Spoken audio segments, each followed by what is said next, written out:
Hello, everybody. Welcome back to the Boardman Black and Gold podcast. We are back with another Outside Perspective episode, this time with an Eagles fan. We've got plenty of Eagles fans who are represented in our friend groups, but I figured that this was the only option for this Eagles fan Outside Perspective. Go ahead and introduce yourself, Aaron. What's up? My name is Aaron Capito. I live in a town called Ocean City, New Jersey. That's about an hour away from Philadelphia. I became a fan during the 2016 season. So I got to experience actually an Eagles Super Bowl right after I became a fan. So I'm relatively, I feel like I could say, I always say I'm a relatively new fan, but as time goes on, it just seems so far away now. But yeah, I've been an Eagles fan since before high school.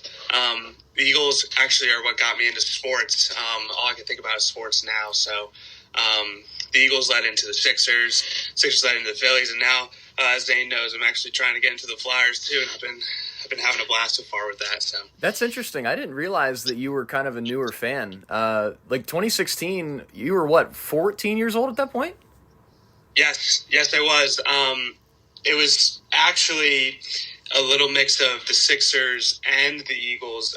Joel Embiid, we drafted him, but he didn't play, I think, for 2 years until he got healthy. So I started watching them at around the same time as I started watching the Eagles, and it was just an exciting time for the city, specifically in the Sixers area, because Joel Embiid was playing, and then that was right around the time Carson Wentz, we traded up for the second overall pick to trade for Carson Wentz. So there was a lot of like young buzz going around. So I kind of grew, I had the benefit of when I became a fan of that optimism that was in Philadelphia. Now I can't say that that's the case for the Sixers right now. But there's, it's grown me into it well, and it's just shown me how fun sports can be. And now it's an integral part of my life. I would have never thought about it in middle school as much as I do now. So. I was going to say, you had me fooled. I thought you were watching sports since you came out of the womb, essentially, because just the fact that you know so much about everything. I mean, you did say that you're just kind of now getting into the Flyers, but as much as you know about the Phillies, the Sixers, and the Eagles, you had me fooled. So that's pretty impressive how much knowledge you've accumulated over the course of just a couple of years.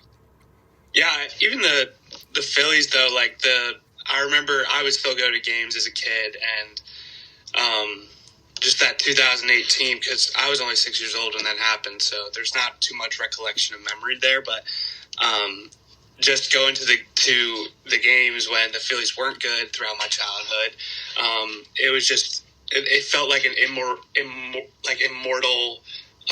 figment of imagination, like this 2008 team, because the city's really passionate about those guys, Ryan Howard, Jimmy Rollins, Roy Halladay, Chase Utley, all those people, and it was just cool. And then when the Phillies finally got good, when they signed Bryce Harper, Aaron Nola, Zach Wheeler, it just became like I felt like I was a part of what was going to be my 2008 team, where I'm going to have a team where I can tell my kids about. So that was an exciting time, for sure. And absolutely. Good stuff. All right, so now let's talk some Eagles. You are the expert on the Eagles, and we as Steelers fans need some help on this week. So it seems like from our perspective that you guys as rookies have been exceptional this season. I'm looking at this list. I went through back like your most recent draft. Quinyon Mitchell, Cooper DeJean, Jeremiah Trotter, and Will Shipley are names that I seem to keep hearing about recently. Talk to me through a little bit about how your rookies have been this year and how they've stepped into roles for this team that is now sitting at 11-2. Yeah, well, firstly, the Eagles really benefited from contract situation, and I say that because the Eagles, they signed down Jalen Hurts, Devontae Smith's on a deal, A.J. Brown got extended the night of the draft, they signed Saquon Barkley, their offensive line is homegrown, signed down to Lane Johnson, Jordan Mailata, Landon Dickerson, signing Mekhi Becton, and the Eagles benefited from that. I say that because the draft was very offensive heavy early on, and the Eagles benefited from that because it seemed as if they had a choice to make at the pick they had between Quinyon Mitchell, or Cooper DeJean, and they picked Quinyon Mitchell, but then it just happened to be on day two, or not day two, but they had Cooper DeJean was still available. There's a video of Howie Roseman and Eagles owner Jeffrey Lurie. They were upset in round two because they thought the Rams were going to take Cooper DeJean, and they were stunned that they didn't. And the Eagles really benefited from that. So they got two of the top corners in the draft, essentially, because they benefited from locking down their offensive talent. And the reality is, last year when the Eagles had a collapse, was the offense could stick around. That was true. Like, there were some play calling issues, but the defense just couldn't stop anything. They couldn't stop anybody, no team. And it came to be that, like the likes of James Bradbury, when he was having this great all-pro year in 2022, just a shell of himself the following year. We needed help there. We drafted Quinyon Mitchell. And you wouldn't expect a rookie to come in and do what he's doing. I mean, you would have thought maybe Darius Slay would take him under his wing, which he has, but Darius Slay would still be the guy. And Quinyon Mitchell ends up being the dude that they're avoiding, and they're going towards Darius Slay. And that benefits the Eagles because Darius Slay obviously isn't what he used to be, but the fact that we have made teams decide we're not going to go after that guy. We're going to go after the second best guy. And he happens to be a really good player even at his old age is phenomenal. And the Eagles actually didn't start Cooper DeJean early on. They were starting Avonte Maddox in the slot, and Avonte Maddox is a big Eagles. Like, everyone loves him, but he's just older, doesn't play as good anymore. So they started Cooper DeJean, and that was the start of this defense having a name for itself, because early on in the season, I looked towards the Falcons game where they led up a touchdown in the final minutes. Everyone was kind of skeptical about what the Eagles defense can do. Vic Fangio, is he still the guy? Can he still do this? And it almost seems like the second Cooper DeJean walks in and becomes a slot quarterback, this team just has an identity of, yeah, we are a good defense. Yeah, we can stop anyone we want. And it's just really defined the team. And it almost seems like the Eagles' identity has become a team of, we're going to adapt and we're going to adjust early on. And it's benefited them, and we haven't looked back since starting 2-2.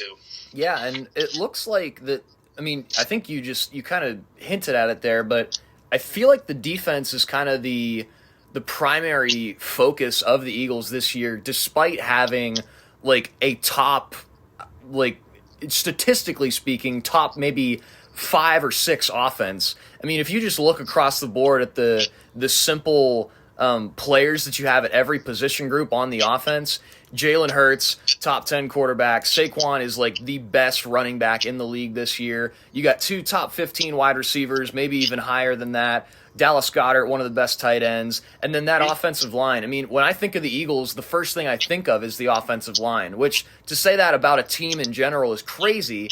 But to know that that Travis Kelce retires and they're still just as good as they have been, it tells you about the scheme that they have. And that just, I mean, it completely scares me coming into this game as a Steelers fan to think about, wow, this is like an offensive line that is like ridiculously good, and it has the best running back in the league behind it as well. Yes. And I think those numbers have been reflected on it this year. So what is the one thing that can beat the Eagles this year? Because I'm a Steelers fan. I'm looking at this game, and I'm like, I don't see how we win this one. We have not won a game in Philadelphia since 1965. And with this roster, despite how good the Steelers have been this year, how the heck do we win this game? Like, what is the crack in the armor for the Eagles? Man, I would say I'm thinking of 2 things. The first being as good of an offensive line as the Eagles have and have established throughout the years, Saquon being behind that, not helping the other team anymore. He's just fantastic behind that line. The Steelers have some talent up there, and I'm looking towards number 9, TJ Watt. That man's a game wrecker. And another thing too is you do got to get pressure on the quarterback for sure. I think there's like a little there's some speculation that Hurts isn't a good pocket passer or he's bad against the blitz. I think he is very good, but you almost want to make – I was listening to the pod, and David made a good point about making Jalen Hurts throw. Jalen's very capable of doing that, but I want to say that in a different viewpoint, saying you want to make Hurts throw in a way of you're telling the Eagles, we're not going to let you stomp all over us. Now, no team has seemingly been able to tell the Eagles that, and I'm very happy about that because I get to experience that on the good end of it. But you almost want to make the Eagles pass, not because they're not good at it. They have had struggles with it, but from what I've seen, and especially being on a 9-game win streak, it's been the running game that's been winning us these football games, and it's going to have to be won there. Both teams have an above-average defense. It's going to come down to I know you guys are missing George Pickens at least of right now, and that sucks because that's a good matchup. Him against Quinyon Mitchell would be just an absolute dogfight and something exciting to see. But I think the game is going to be won when it's the Eagles' offensive line going up against the Steelers' defensive line. And whoever comes out victorious, I think, is going to leave Lincoln Financial Field victorious. Okay, interesting. So it's a battle of the Steelers' defensive line, who has been trending upward, and the Eagles' offensive line, is what you're saying. Yeah, I do think it's that because when the Eagles just do their thing, like it's almost like a snake choking out its prey. In a way of if the Eagles have the lead going into the late third, fourth quarter, they're not looking to run up that score. In fact, they're looking they say, oh, we have a chance to win the game by running for a couple first downs and milking out 4 or 5 minutes of the clock. Oh, yeah, we're going to do that.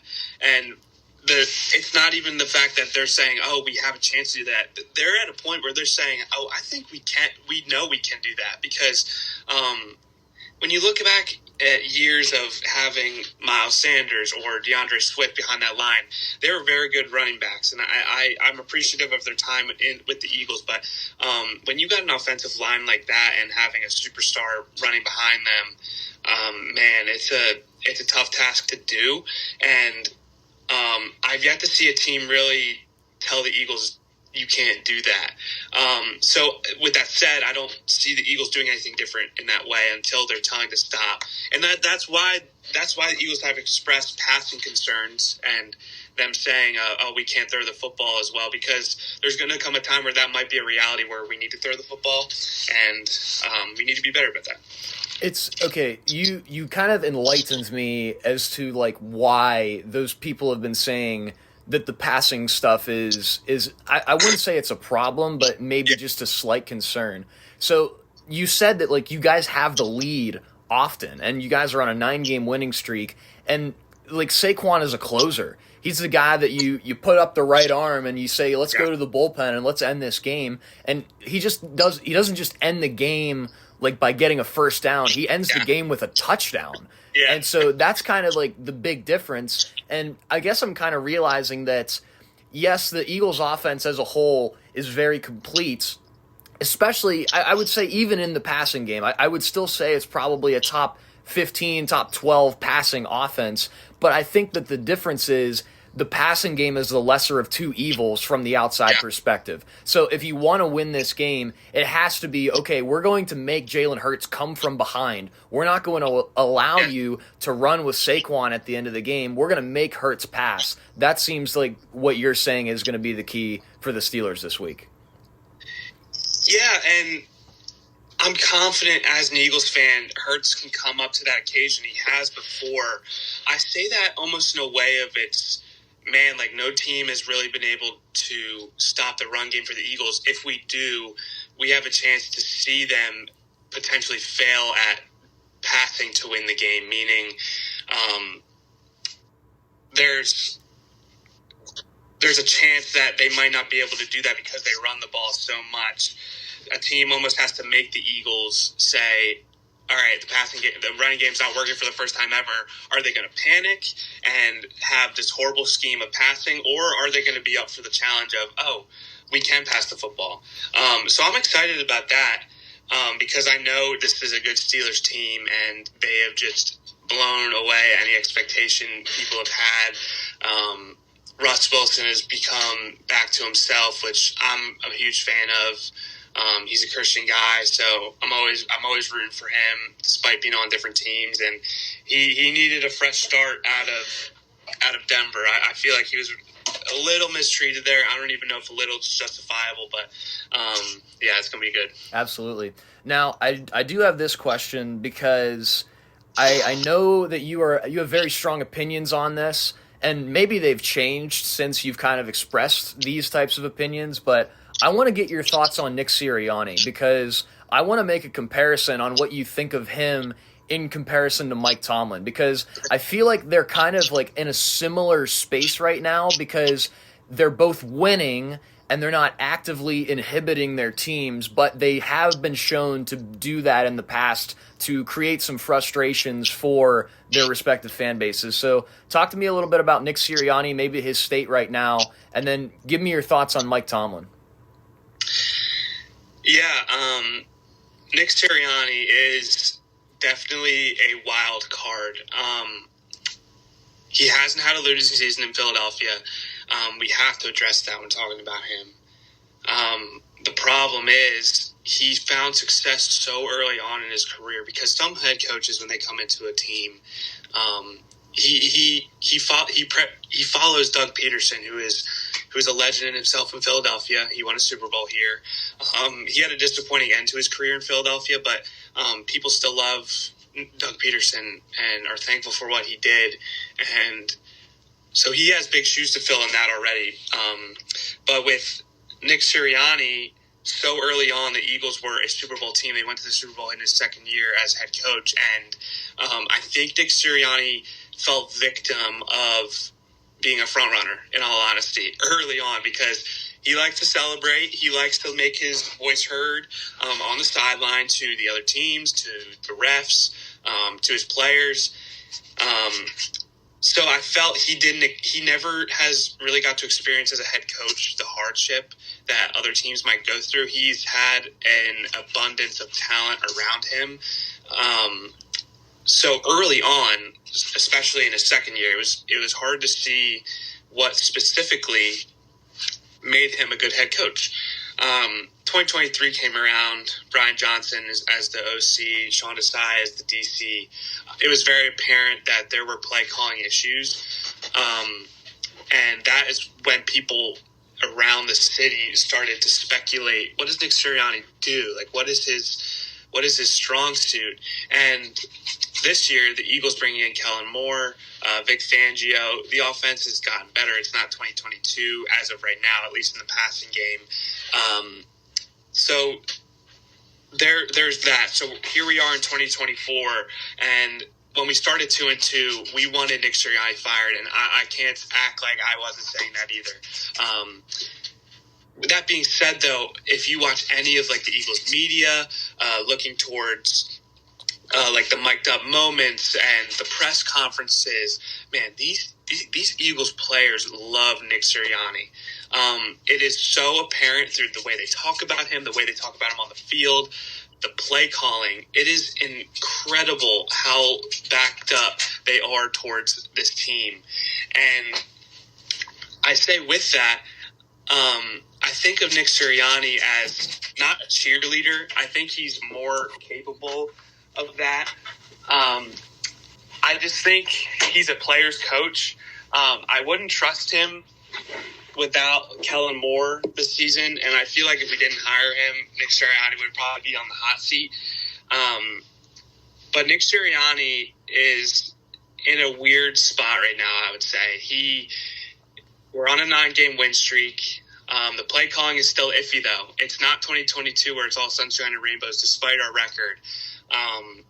He's at a point with the season. There's drama again.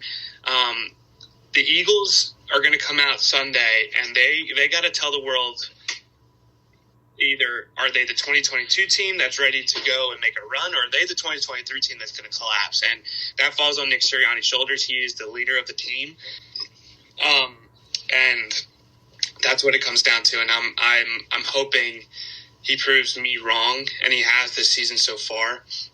But with that being said, with Mike Tomlin, I feel like I fall under that category of the non-Steelers fans who are like, oh, Mike Tomlin, that's the guy. Like, I would rally behind Mike Tomlin any day of the week. And I listen to whenever you talk about him, and I'm like, man, like, I don't have that perspective this Steelers fan has of him, because they're always winning. You know, they always get over 500.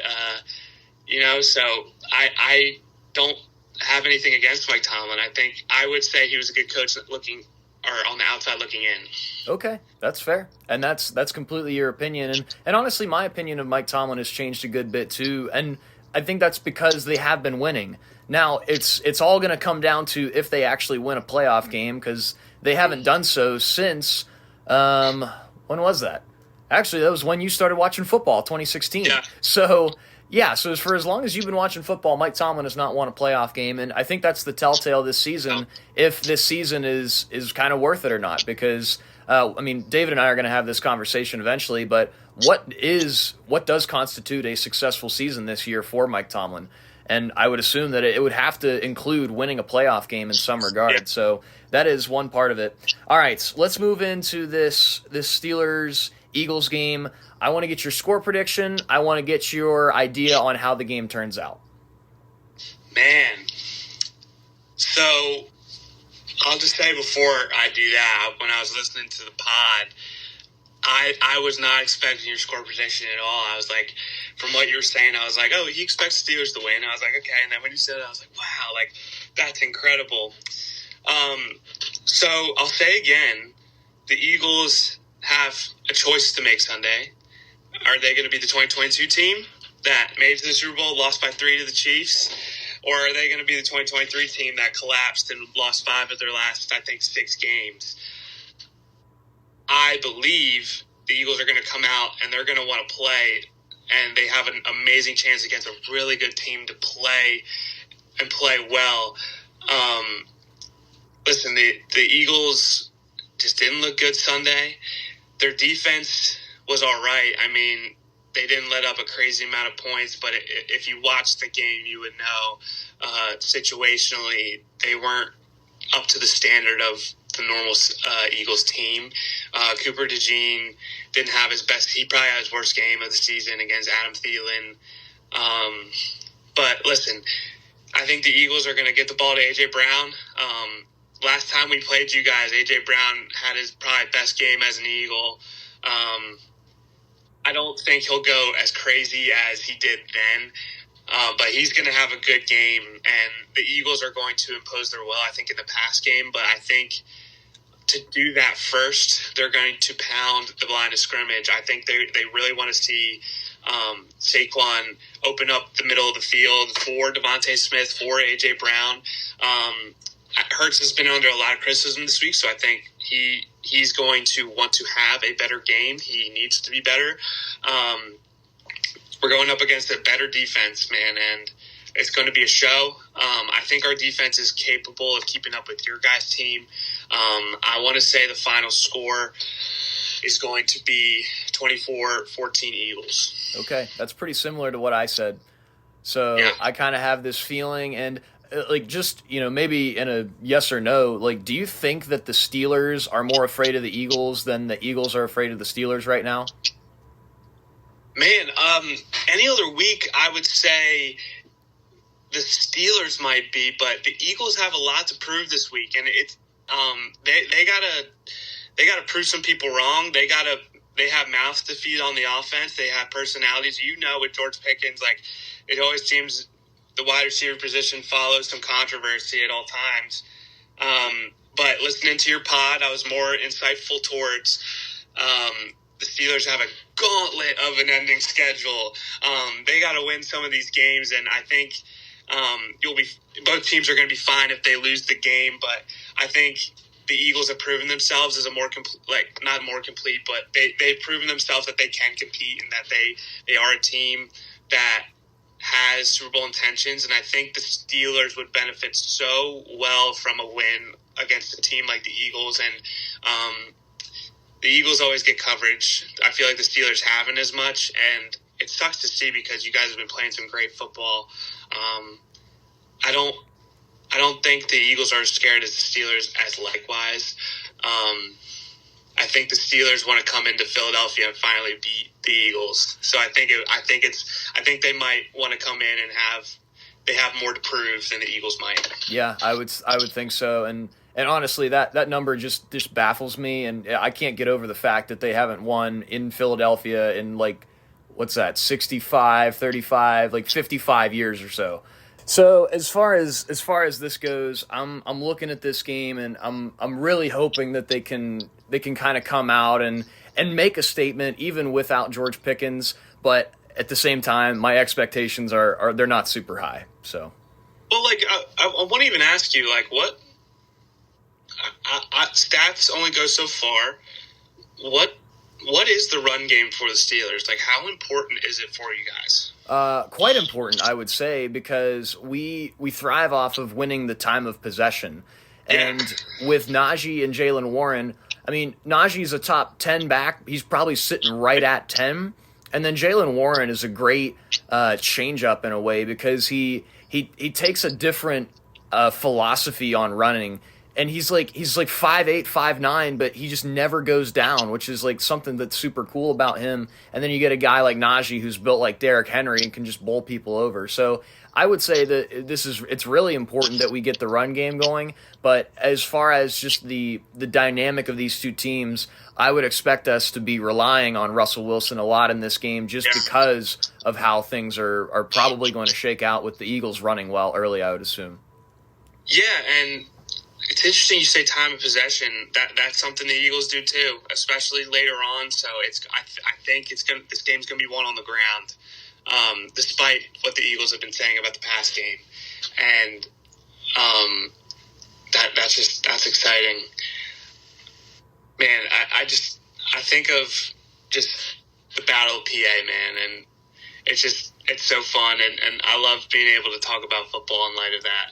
Just two teams in Pennsylvania just having it out. I feel like it should happen more often, but that's just me. Yeah, West Side versus East Side. The Keystone battle between the Steelers and the Eagles, and we'll see who comes out on top. The Eagles 11-2, the Steelers 10-3. We could lock up a playoff spot this week. The Eagles are already locked into a playoff spot, but hey, they have bigger aspirations. They're probably trying to catch the Lions for that number 1 seed in the NFC, I would assume. So we'll see how that happens. And hey, Aaron, thanks for joining me this week. This was an excellent episode. Again, it baffles me that you're a relatively young football fan and a relatively young sports fan, because the way you talk about your team, I mean, you know it inside and out, and you filled the bid with exactly what I was thinking for this Eagles outside perspective. So thanks for coming on this week. Absolutely, it's my pleasure to come on, and I just love listening to y'all's pod, and I appreciate you hearing me out. Absolutely. In my perspective, and I'm looking forward to the game, and it's just awesome to be able to talk sports with you, Zane, and inside and outside the pod either way. And thank you for having me on, man. I appreciate it. Yes, absolutely. As always, the Boardman Black and Gold podcast is sponsored by Zecca Enterprises, crafting furniture solutions in northwestern Pennsylvania. Call 910-777-3871 to learn how they can turn your furniture problems into furniture solutions. Zane and David will be back to break down this Eagles game. We'll see if it's after a Here We Go Steelers win, but regardless, Zane and David will be back on Boardman Black and Gold next week. So thanks for listening, and have a great week.